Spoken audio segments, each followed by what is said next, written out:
ओम साई राम। श्री साई सच्चरित्र अध्याय 46 भाग 2 गया यात्रा का दूसरा भाग। बाबा की आज्ञा प्राप्त कर श्यामा ने इस उत्सव में सम्मिलित होने के लिए पहले नागपुर, ग्वालियर और उसके पश्चात काशी, प्रयाग और गया जाने का निश्चय किया। अप्पा कोते भी श्यामा के साथ जाने को तैयार हो गए। प्रथम तो वे दोनों उपनयन संस्कार में सम्मिलित होने नागपुर पहुंचे। वहां काका साहब दीक्षित ने श्यामा को 200 रुपये खर्च के निमित्त दिए। वहां से वे लोग विवाह में सम्मिलित होने ग्वालियर गए।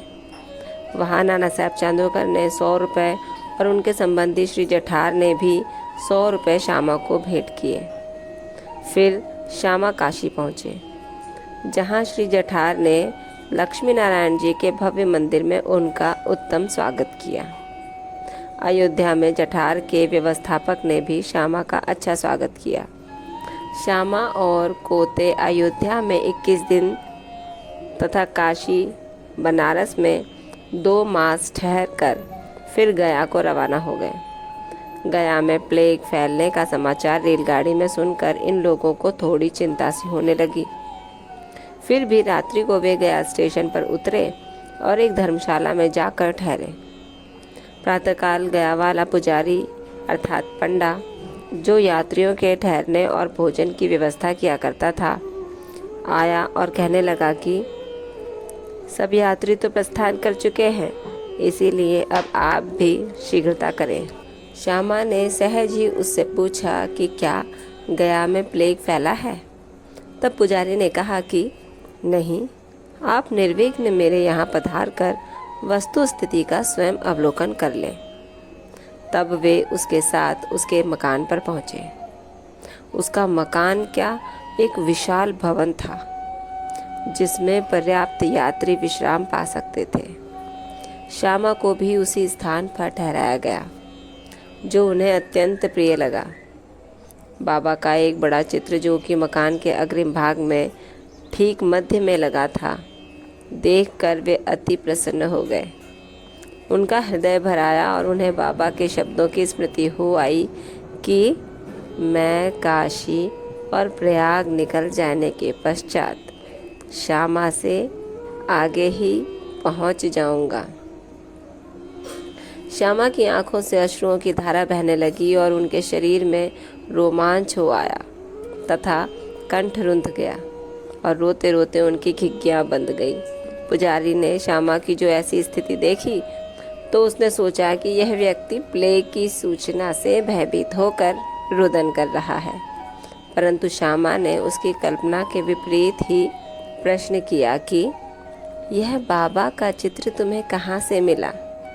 उसने उत्तर दिया कि मेरे 200-300 दलाल मनमाड़ और पुणतांबे क्षेत्र में कार्य करते हैं। वहाँ शिरडी के साईं महाराज की कीर्ति सुनाई पड़ी। लगभग 12 वर्ष हुए मैंने स्वयं शिरडी जाकर बाबा के श्री दर्शन का लाभ उठाया था और वहीं श्यामा के घर में लगे हुए उनके चित्र से मैं आकर्षित हुआ था। तभी बाबा की आज्ञा से श्यामा ने जो चित्र मुझे भेंट किया था, यह वही चित्र है। श्यामा की पूर्व स्मृति जागृत हो आई और जब गया वाले पुजारी को यह ज्ञात हुआ कि ये वही श्यामा है जिन्होंने मुझे इस चित्र द्वारा अनुग्रहित किया था और आज मेरे यहाँ अतिथि बनकर ठहरे हुए हैं, तो उसके आनंद की सीमा न रही। दोनों बड़े प्रेम पूर्वक मिलकर हर्षित हुए। फिर पुजारी ने श्यामा का बादशाही ढंग से भव्य स्वागत किया। वह एक धनाढ्य व्यक्ति था। स्वयं डोली में और श्यामा को हाथी पर बिठाकर खूब घुमाया तथा हर प्रकार से उनकी सुख सुविधा का ध्यान रखा। इस कथा ने सिद्ध कर दिया कि बाबा के वचन सत्य निकले। उनका अपने भक्तों पर कितना स्नेह था, इसको तो छोड़ो, वे तो सब प्राणियों पर एक सा प्रेम किया करते थे और उन्हें अपना ही स्वरूप समझते थे। यह अगली कथा से भी विदित हो जाएगा। ओम साई राम। बाबा के शब्द के मैं पहले ही पहुंच जाऊंगा का केवल यही अर्थ है कि बाबा हर उनकी तस्वीर, उनकी मूर्ति, उनके नाम में वो स्वयं स्थापित हुए पड़े हैं। बाबा के नाम, बाबा की तस्वीर, बाबा की मूर्तियाँ, बाबा के मंदिर हमें जहाँ कहीं रास्ते पे मिलते हैं, समझ लीजिए कि बाबा हमारे साथ ही साथ चल रहे हैं और हमारे कार्य को निर्विघ्न सफलतापूर्वक पूरा कर देंगे। इस कथा से यही सिद्ध होता है कि बाबा हमारे साथ हर समय रहते हैं, वो तुम्हें अकेला नहीं छोड़ते। इसी के साथ ये अंश और ये कथा यहीं समाप्त होती है। कल अगली कथा 2 बकरे का अध्ययन होगा अंश 3 में। तब तक ओम साई राम। बाबा आप सब पर कृपा रखें, आपको आशीर्वाद दें और कष्टों से दूर रखें। ओम साई राम।